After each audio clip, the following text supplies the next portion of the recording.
ada pertanyaan dari sosial media. Ini akan dijawab oleh Ustadz Syam. Ini dari @Abdullah.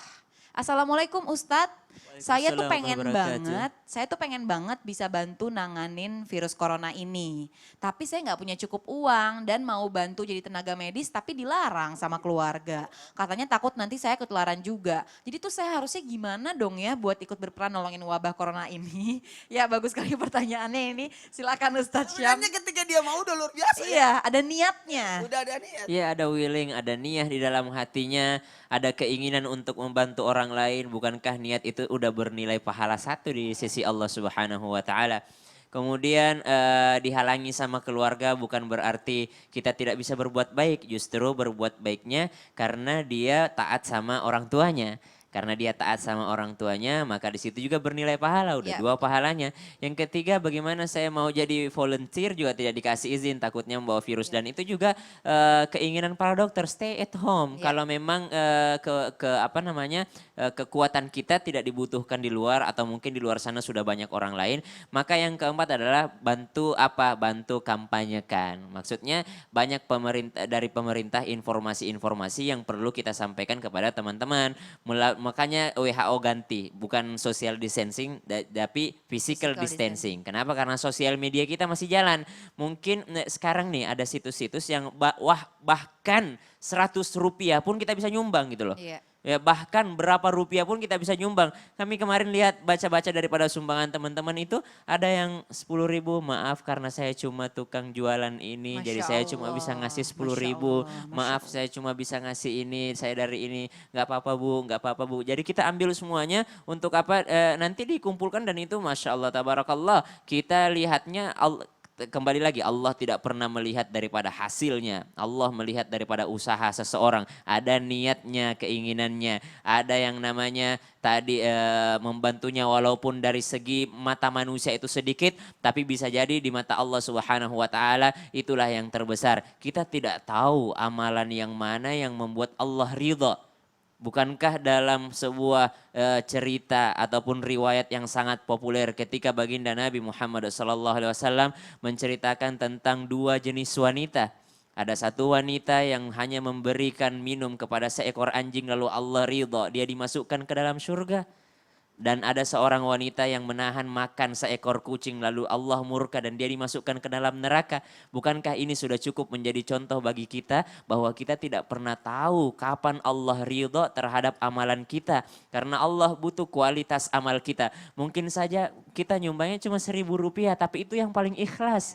Atau mungkin kita terlalu membayangkan tunggu duit saya 1 juta tunggu duit saya segini baru saya membantu, duit saya nggak segini duit saya nggak usah saya gini. Kita nggak pernah tahu kapan gitu loh. Dan kita nggak pernah tahu yang mana yang Allah pilih sebagai amal yang mengantarkan kita ke dalam surganya, yang mengantar kita ke dalam ridhonya Allah Subhanahu wa taala. Maka bantuan yang pertama sudah tadi niat, bantuan yang kedua taat kepada orang tua, bantuan yang ketiga bantu tenaga medis dengan stay at home tadi, di rumah aja. Bantuan yang keempat bantu kampanyekan apa yang harus dilakukan pada saat sekarang ini. Apa yang harus dilakukan, physical distancing, bantu kampanyekan berita-berita. Yang kelima bantu untuk menahan hoax gitu. Inja'akum fasikum binaba'in fatabayyanu. Kalau ada berita nggak jelas fatabayyanu, klarifikasi dulu, Jangan bantu langsung dulu. menyebarkan Karena pasti ya, punya Ustadz grup ya. keluarga kan. Pasti punya grup keluarga ketika mungkin ibunda kita, tante kita yang mungkin minim informasi di kampung sana tapi mereka main sosial media, main kirim aja begini. Kita bantu tuh cariin klarifikasinya. Apalagi kayaknya yang bertanya ini adalah seorang anak yang masih muda juga Ya, kan. kayaknya ini anak sekolah mungkin Ustadz. Karena Anak banyak sekolahan yang yang mereka mengatakan mungkin pengen ya membantu, tapi dilarang mungkin sama orang kurang tuanya gitu fasilitasnya. kan. Pokoknya Betul. seumuran sama saya waktu saya sekolah. Waktu Ustadz sekolah kan.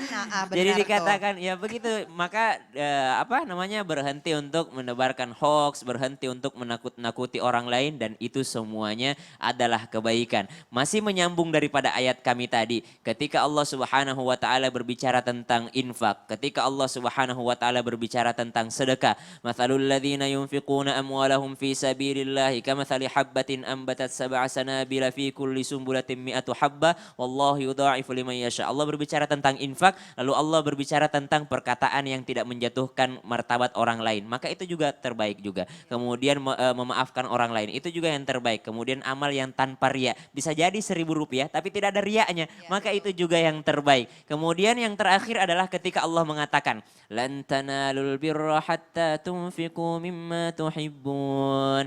Engkau tidak akan pernah merasa plong, karena tema kita plong. Engkau tidak akan pernah merasa plong, ini kalau terjemahan bebasnya, sampai kau menafkahkan atau mengeluarkan apa yang kau cintai.